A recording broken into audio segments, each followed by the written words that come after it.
मग मंडळींनो, आज आपण काय बनवणार आहोत तर भेंडीची भाजी.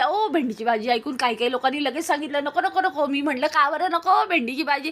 तर म्हणे त्याच्यात चिकटपणा राहतो. नाही राहणार हो. बघा इथे तेल घेतलंय, मस्त जिऱ्याची लसणाची फोडणी आणि हिरव्या मिरच्या टाकलेल्या आहेत.